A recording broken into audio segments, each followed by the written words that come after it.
അയ്യോ, പെട്ടെന്ന് അങ്ങനെ ഒരു ദിവസം ഇന്ന സമയത്ത് ആദ്യം സംസാരിച്ചത് എന്ന് പറഞ്ഞ് എനിക്ക് ഓർമ്മ വരുന്നില്ല. കാരണം ഈ 10-20 വർഷത്തിനിടയ്ക്ക് ഉർവശിയും എന്നെയും വെച്ചിട്ട് ഒരുപാട് സിനിമകൾ തമിഴിലും മലയാളത്തിലൊക്കെ ആയിട്ട് കഥ പറഞ്ഞിട്ടുണ്ട്. പക്ഷെ ഞാൻ ഉർവശിയെടുത്ത് പറയും ഇത് ചെയ്യണോ, അപ്പോൾ ഉർവശി പറയും ഒന്നുമില്ല, അത് പഴയ പോലെ തന്നെ ഇരിക്കുന്നു, അത് വ്യത്യസ്തമായിട്ടൊന്നും തോന്നുന്നില്ല എന്ന് പറയും.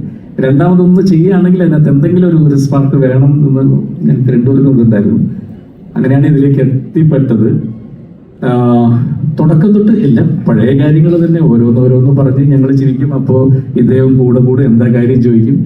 അപ്പോൾ ഇതൊക്കെ തന്നെ ഈ നമ്മൾ ഒരു കോമഡി ഉണ്ടെന്ന് പറഞ്ഞാലും ഇതിനകത്ത് കോമഡിക്ക് വേണ്ടി ഒരു കോമഡി ചെയ്യുന്ന ഒരു സീൻ പോലും ഇല്ല കേട്ടോ. ഇതിനകത്തൊരു ഹിഡൻ ആയിട്ടൊരു കോമഡി ഉണ്ട് ഇതിനകത്ത്. അപ്പോൾ ഒരു ക്യാരക്ടർ പോലും തമാശയ്ക്ക് വേണ്ടി തമാശ കാണിക്കുകയോ ചിരിപ്പിക്കാൻ വേണ്ടി എന്തെങ്കിലും ഒന്നും ചെയ്തിട്ടില്ല.